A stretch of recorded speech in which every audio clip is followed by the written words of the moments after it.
know. I should. It's been a hard day. Know. It's been a long, hard day. Hard day. Year. It's only February. It's only February. But welcome back to the Clarity Pod with Tolu and Tyler. We're glad that you're here listening to us yap yet again.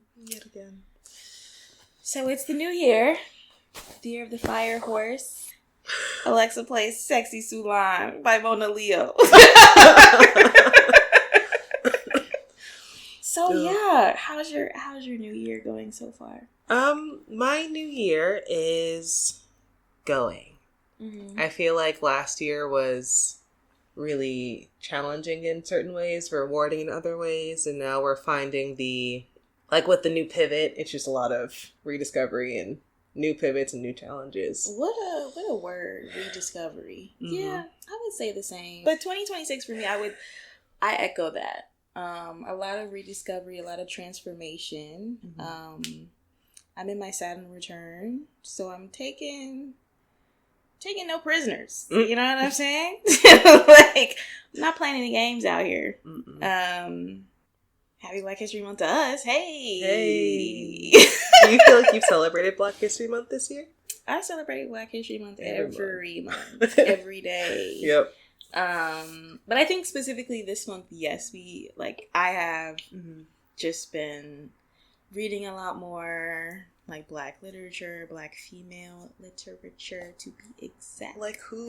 Let the people know who I love Toni Morrison. That's my big bright star in the sky. I've gotten, this isn't a Black female, but I got James Baldwin for Christmas. Mm-hmm. Giovanni's Room, so I'm very excited to read that. Excellent.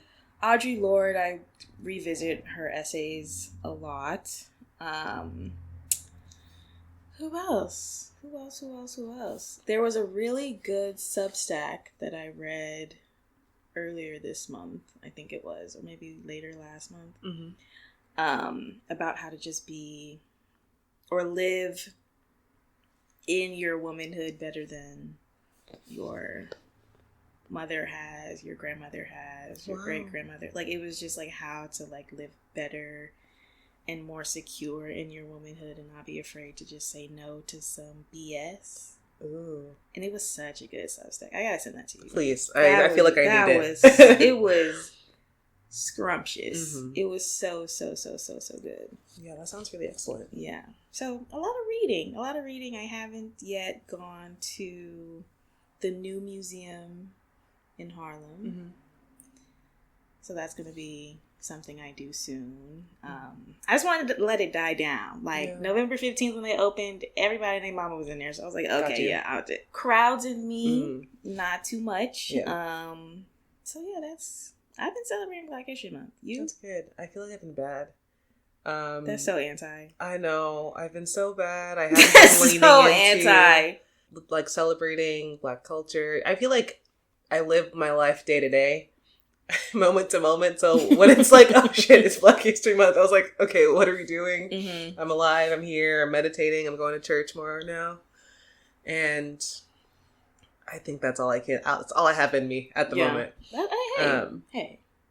I did try to celebrate Valentine's Day this year, at least with myself. Mm-hmm. Trying to do a lot more self-love, encouragement, reading a lot, doing a lot of audiobooks. I love the audiobook. I can't do an audiobook. You don't want to be read to? I love it. No, because then I'm going to go to sleep and I'm not reading. I'm not listening. True. I need a physical copy. Mm-hmm. A paperback. Or not a hard copy. I need to break the spine of the book. Get in there type of thing. I need to smell the pages. All my books look crazy. They look like they've been through it. However, that's the beauty of reading. And then I have a little library stamp. It says from the library of Tyler Farr. It's my favorite thing. When I finish a book, I'm so excited to stamp it and put it in my library and never touch it again. Never touch it. But you read it. But I read it. You read the book. I read it. There's only one book that I've ever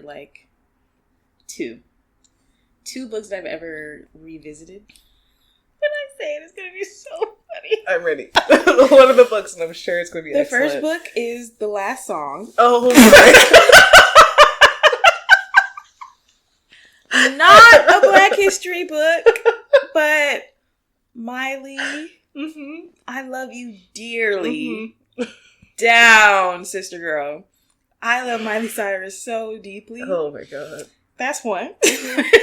And the second book is, it's not a Black author, but it is a Black story. Okay. Which we can get into that another time. But it's The Secret Life of Bees. Really? Yes. I have revisited that book so many times. Partly because I can see the characters from the movie in the book. Got you. I cry every time. Every time. That's literally those two I would constantly revisit. Excellent. Yeah. That's so funny. Don't judge me on The Last Song. Revisit that movie and that book. Not recently. I'm just saying I have. Speaking my truth here. I feel like I definitely watched the trailer for The Last Song. I don't think I've watched that movie. All I know is that Miley Cyrus is in there. I think another Disney person's in there. Isn't Anna Kendrick that's in The Last Song? It's Anna Kendrick. Okay, hold on. Is it? I could be. It's Liam Hemsworth in The Last Song. It is stacked. Mm-hmm.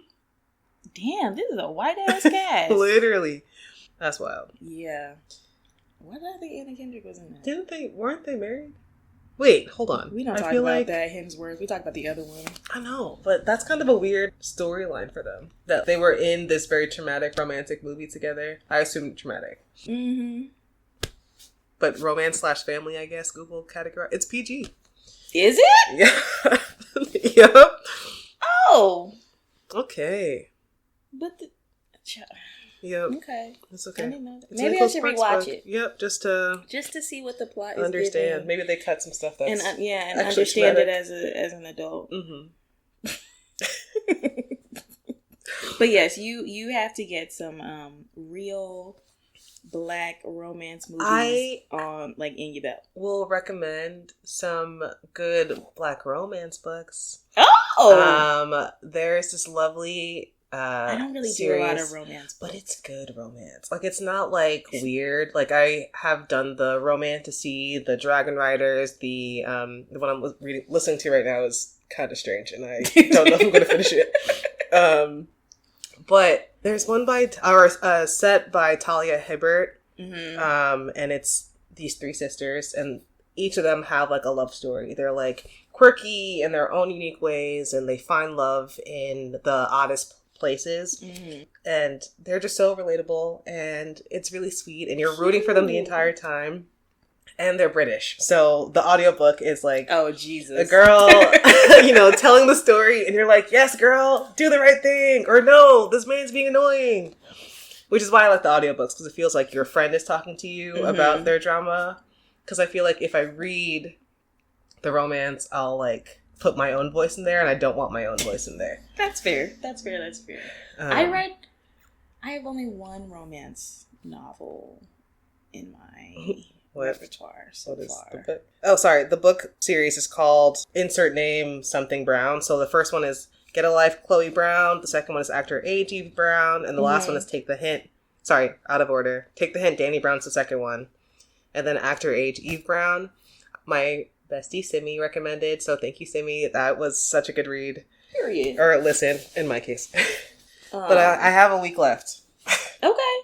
And this won't be out in time, but we'll be celebrating Black History Month by being entrepreneurs. Black women entrepreneurs on Saturday. Yeah. So you'll probably see it on our socials. And probably the recap by this point when this comes out.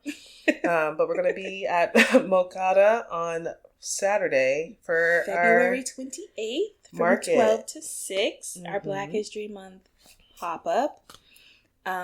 So, again, this episode is going to be coming out after this pop-up happens. But in advance, we say thank you for coming. Thank you for sharing, and thank you for purchasing. And if you have FOMO for not being there, this is the time to turn on those notifications, subscribe to the newsletter, do all the things, because we're online posting all our stuff all the time. So you can get first hand knowledge of where we'll be in the coming weeks. What we're doing, how we're feeling, what we're thinking, all the things. Mm-hmm. So it's 2026, and we're going to do a little recap about 2025, which was like you said, a transformative year. Mm-hmm.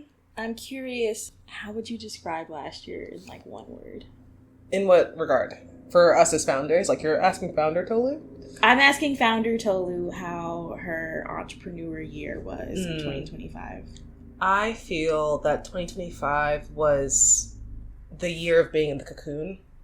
Because I feel like we did a lot of, that's not one word, metamorphosis is the word I'm going with. Okay. Because I think last year was the year that we really took the steps forward in becoming less of, okay, this is our project, we do this on the side, and now this is like our hustle when we're not at our 9 to 5 or 10 to 8 in some of our cases.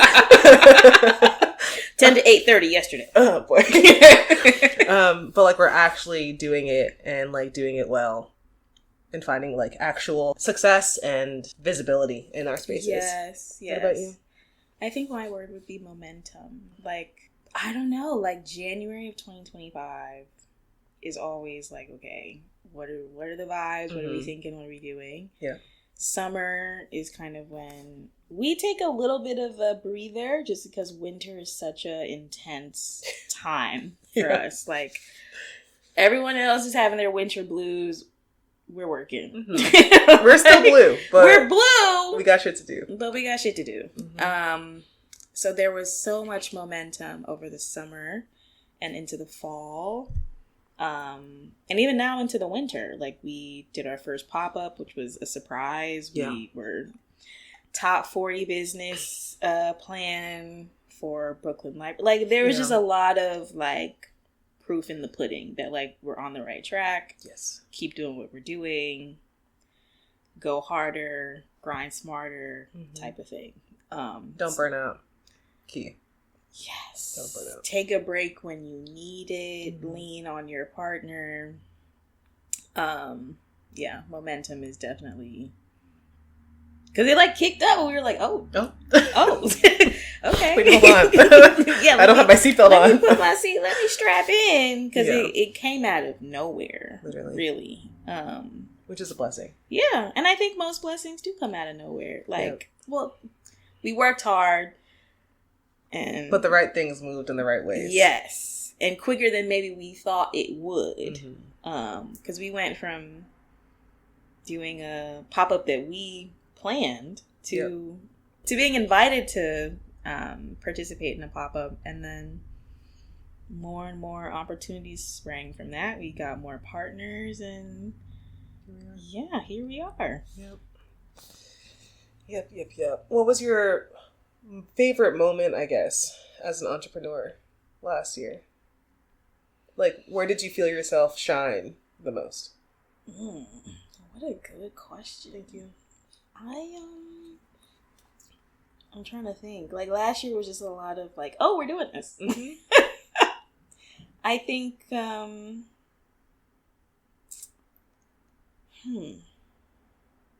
saw myself shine. Or that you're proud. That translates to, like, what are you most proud of yourself for doing last year? I think for just doing it, you know? Yeah. Like, showing up and getting that shit done. Showing up and doing it, like...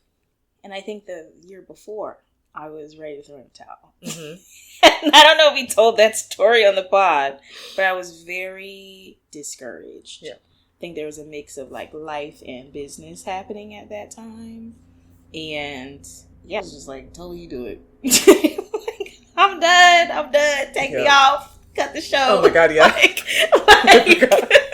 That was what it was giving. And this year, I was like, no. This is our baby. We're going to raise it. There will be growing pains, but you have to show up. There is no quitting. Yeah. Like, and I'm not a quitter. I've never been a quitter. So for me to even get to that space of like, it's too hard. In the back of my mind, I'm still like, I'm on the right path. Things get hard, but you can do hard things. So Allegedly. That's what the people are saying, that we can do hard things. People say you can and do hard things, and you benefit from doing the hard things. Yeah. That's a good one. Mm-hmm. I think for me, every year is just a challenge in becoming less and less of an introvert. Yeah. Because the way my social anxieties, especially when we have to do these markets, it gets bad. And like, I really just have to get it together and put myself out there. Mm-hmm. And I think last year, especially having to be more forward facing out of the lab, essentially. Yeah. It was my biggest fear, but also like the thing that I had some success in. Mm-hmm. A lot of it came from watching you do things and being like, okay, it's fine, Tolu, you won't die, I promise. Like, you won't stumble over your words, or people will be with you. It's just about talking to people instead of just catastrophizing it in your head like my brain tends to do. That's for sure. I think, I don't know, maybe because I worked in retail and you just have to talk, because if you don't, you're in the back and it smells back there. So I kind of treat it like the sales floor. Getting people to talk to you. And that is scary, for sure. And I think with all the cool stuff that we got to do last year, I think the pinch me moment was actually like making our first sale. Because like, and I think for me too, as a creator, as a designer, when you make stuff, you're just making it because it looks cool. Mm-hmm. And like from a business standpoint, you're like, okay, it has market fit and, you know, people want something bold and something new. But I think as a designer, you're just like, this looks nice. It is my creation. It would still be nice if no one bought it. But then the fact that someone did buy it, and at that first pop-up, everybody bought it. Mm-hmm. I was like, oh... We own something. We own it now. The grease is popping, honey. Like, that was insane to me. Mm. And then seeing you too come out of your shell, because I feel like we couldn't be more polar opposites in terms of our outward personalities. But you were working the room. You were chatting with other entrepreneurs. I think that piece I'm still learning to do. Share what I'm working on with other people when it's still in process. When it's still like not too perfect and at the stage that I want it to be. And da-da-da-da. Tolu's over here like, oh, I talked to these people. I went to go talk to the fashion designers. At that point, like my anxiety isn't with customers or with our community. It's with other entrepreneurs, which is... That's so funny. Weird. It's so weird. Is it like you're worried that they're going to judge you? Or I don't know if I should say this. I don't like unsolicited opinions. I mean, I don't think many people do.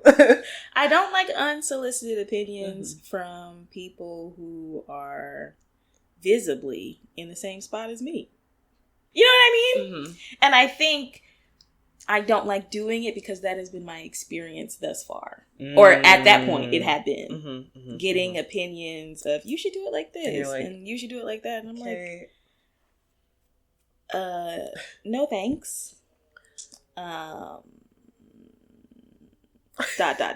know what I'm saying? Like, and then just back away slowly.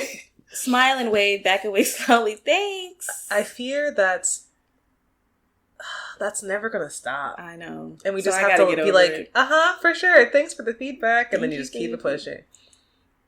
I don't like the unsolicited opinions.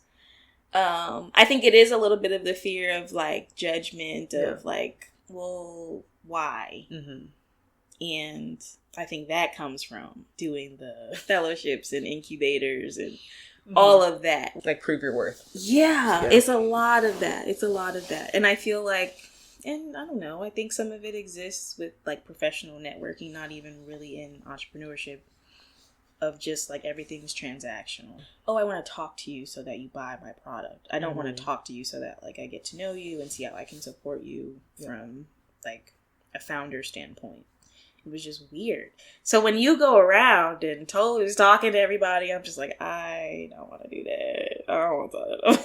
Hilariously, for me, that's less daunting because I turn on my outreach brain for like my other job. You have to talk to the people, and you're all working the same event. So if I'm here and you're here, we're kind of on even footing. Yes, we're all competing for eyes and for sales, but like we're not selling the same thing.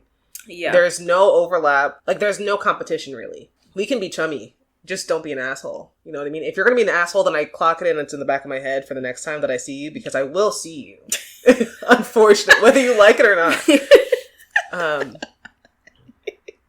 Yeah. But I got out of that though. Mm-hmm. And I started to talk to the people, started to talk to the other business folks. What was your pinch me moment? When our site went live in May, earlier in 2025, because we had like the fake website. March. We had the stand-in website, and it was like, ooh, this is fun. It's cutesy. It's a like slapped together basic Shopify page. Even though like, you know, we were working on it, toiling for months and months, like truly locking in and like getting the shit done. Yeah. Seeing it and pushing it out was the craziest thing, because I was like, oh, this and is like was an on actual a random day. Website. It was on a random day. And like having like proper headshots and really a well curated, put together landing page for the brand, I think really elevated our status. Yeah. Because going from, let's not forget, a Google site. Yeah, with that Google, oh God. All the way to here. Oh my goodness. Or to that point, and then even later in the year in December, relaunching or retooling the site with the new hero image with the photos from Mariama. Like, it just shout out really, Mariama. honestly, Mariama and Olu, like, shout out Olu, doing the thing, really elevated us, and I feel like it made us appear more legitimate, even though like behind the scenes we're still us, just like running around with our hair on fire trying to figure everything out. Everything outside looking in still looks very clean and cut and put together. Very elevated and very legitimate. I think the scrappiness of having a startup, that legitimacy, I feel like you're always pining for. Yeah. You're right. Like when we did the photo shoot, shout out Maddie. Yes, Maddie. When we did the photo shoot, when we put everything together and then we launched the site and we had like our shop page where people could just buy online. That was, that was crazy. Because we came a long way from that Google site. The most weird, like the most clunky site ever. Like it was, we just needed something. We needed something. We needed something, and it worked. People found us. And I think I feel like, yes, everything will continue to be evolving and changing, and we'll still be messing with websites for forever and ever and ever. But that first step forward, I feel like, was huge. Yeah. And I felt it was a new era for our external marketing push. Oh boy, that marketing. It kills me. Because you just have to be so creative about how you get it out there. And we have such a niche. Like it's no one's what? So trying to get people to look at them in passing and not be like, oh, I don't need another pair of earrings. Yeah. Be like, no, they're not earrings. Wait. Like doing that is in and of itself a whole thing. So that's why it was that pinch me moment, because when we do share it with people, they're like, well, they kind of look like earrings and I don't really know. And I don't really like my glasses. So if I don't like my glasses, how they fit while I wear them. It's just like the chicken and egg situation. So when our first customer came up there and she had on like the boldest piece, which is crazy. She had on the Signet short in the domino quilt. If you don't know what that is, you can go to the website. We should have a quiz. For real. You have to know the names. We're going to pause here. And the pop-up quiz will come on your screen on Spotify. And yeah, she was like, oh, this is so cute. Tried it on, looked in the mirror, gave it a little dangle. And went on her day. Next thing you know, 5, 10, 15 people come by and they're like, I want this. And we sold out. That was the first time we sold out. And that whole day. And shout out to Pros.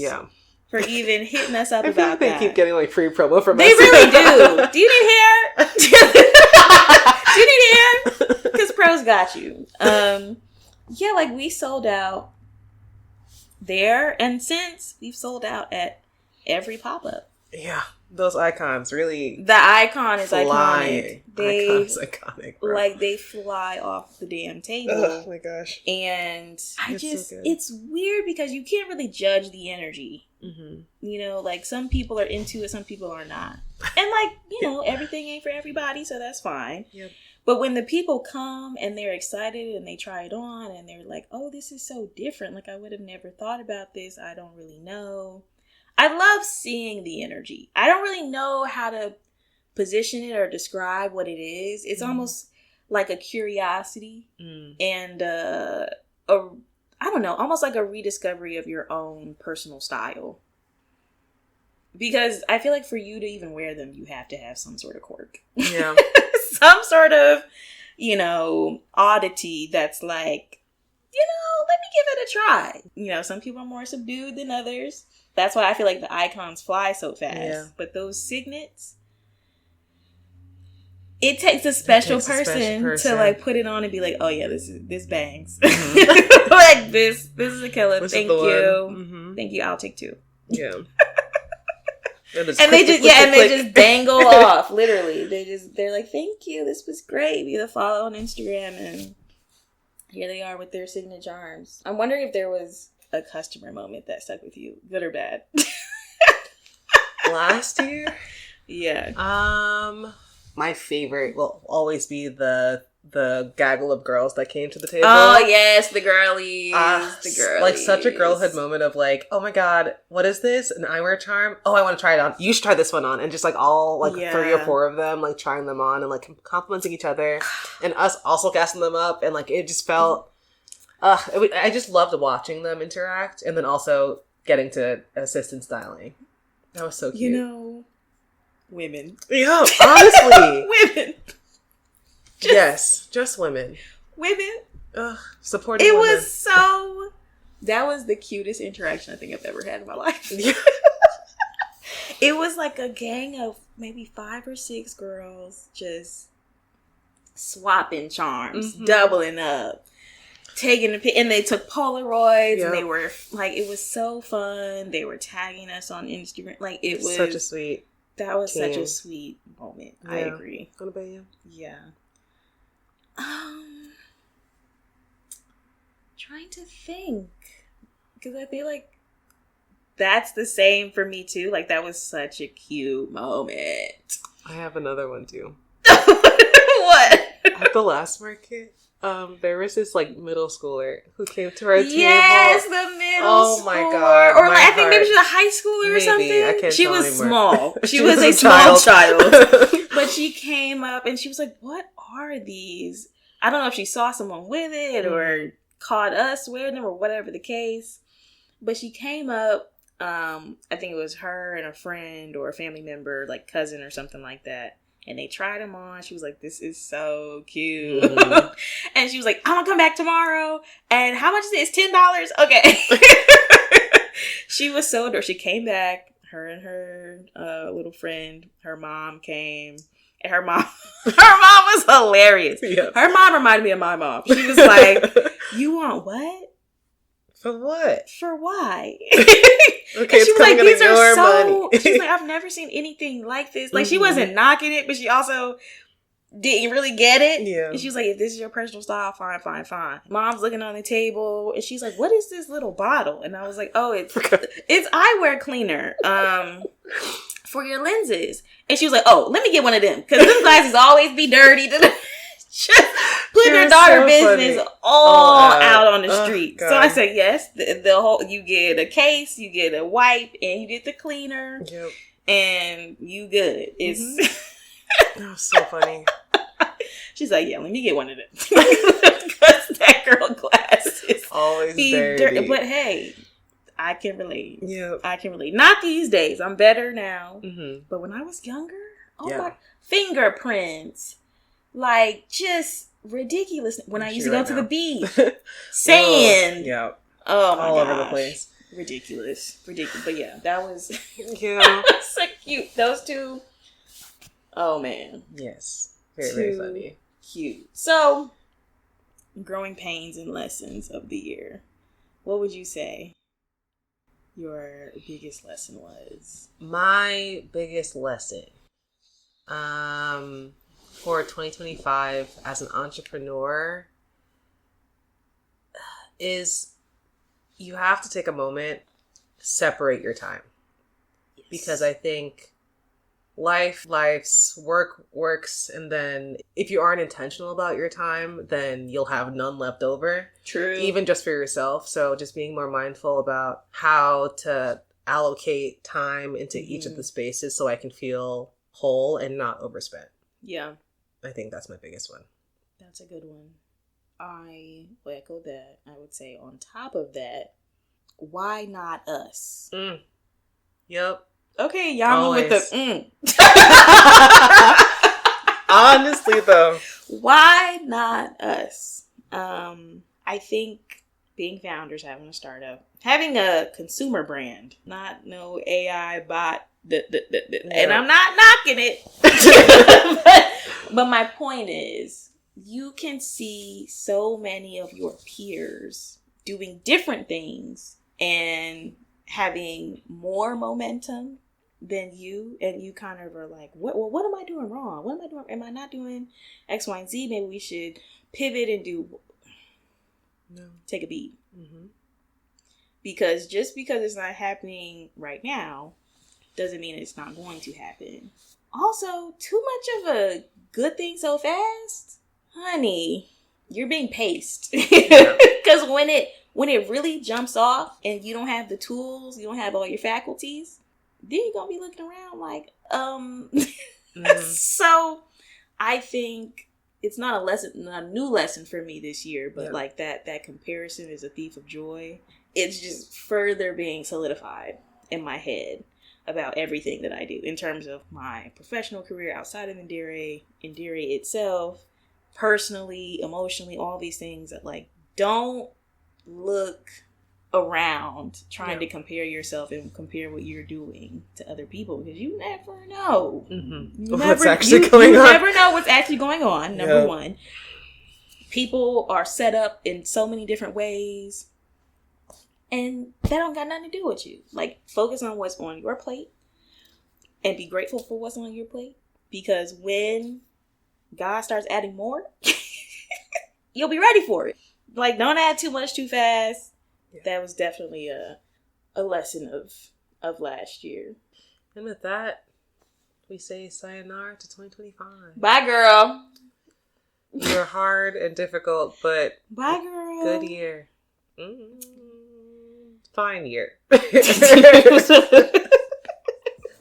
year. It was a cute year. It was a cute year. Cute is neither positive nor negative.